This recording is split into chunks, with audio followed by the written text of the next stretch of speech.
Praise the lord. ఈరోజు మీకోసం జీవం గల దేవుని మాట. లోకాసు వార్త 12వ అధ్యాయము 24వ వచనం. కాకుల సంగతి విచారించి చూడుడి, అవి విత్తవు కోయవు, వాటికి గరిసె లేదు, కొట్టు లేదు, అయినను దేవుడు వాటిని పోషించుచున్నాడు.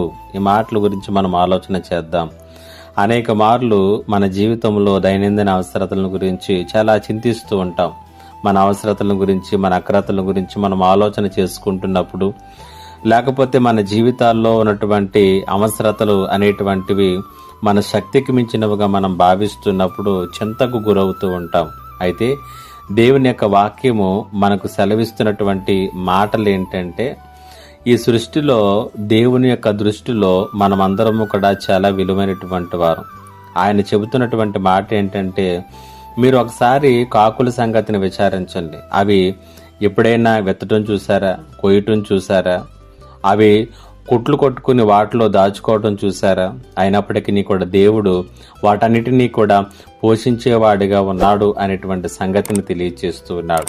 ఆ రీతిగానే మీరు ఎప్పుడైనా సరే ఈ సృష్టిలో ఉన్నటువంటి పువ్వులు ఎలాగో ఎదుగుచున్నటువంటి ఆలోచన చేయండి.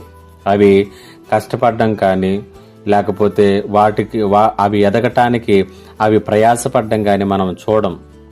సమస్తమైనటువంటి వైభవంతోనూ కూడా దేవుడు వాటిని అలంకరించుచున్నాడు. ఈ రెండు సందర్భాలను దేవుడు నీకు నాకు జ్ఞాపకం చేస్తూ ఆయన చెబుతున్నటువంటి మాట ఏంటంటే, నీ జీవితంలో అవసరతలను గురించి చింతించుకు, దీర్ఘంగా కూడా ఆలోచన చేయకు. దేవుడు అంటున్నాడు, అయినను దేవుడు వాటిని పోషించుచున్నాడు.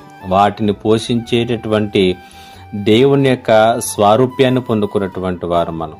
ఆయన తన స్వరూపంలో మనల్ని చేసుకున్నటువంటి దేవునిగా ఆయన తనను తాను ప్రత్యక్షపరుచుకున్నాడు.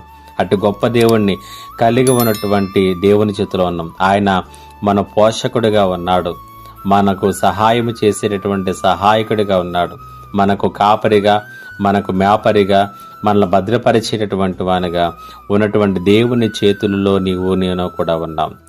పరిశుద్ధాత్మ దేవుడి మాటల చేత మిమ్మల్ని బలపరుస్తూ మీ చింత దీర్ఘమైనటువంటి ఆలోచనల నుంచి బయటికి రావడానికి సహాయం చేయునుగాక. ఆమేన్. ప్రార్థన. మా గొప్ప దేవుడా, నీకు వందనాలు. మా జీవితంలో మమ్మల్ని పోషించేటటువంటి దేవునిగా నీవు మాకున్నావనేటువంటి సంగతిని బయలుపరచని మాటల చేత ప్రతి ఒక్కరిని బలపరచమని యేసు నామమున అడిగి వేడుకొనిచున్నాను పరమ తండ్రి. ఆమేన్. ఇంకా ఎవరైనా మా ఛానల్ని సబ్స్క్రైబ్ చేసుకోకపోతే సబ్స్క్రైబ్ చేసుకోనండి, లైక్ చేయండి, షేర్ చేయండి. దేవుడు మిమ్మల్ని దీవించునుగాక. ఆమేన్.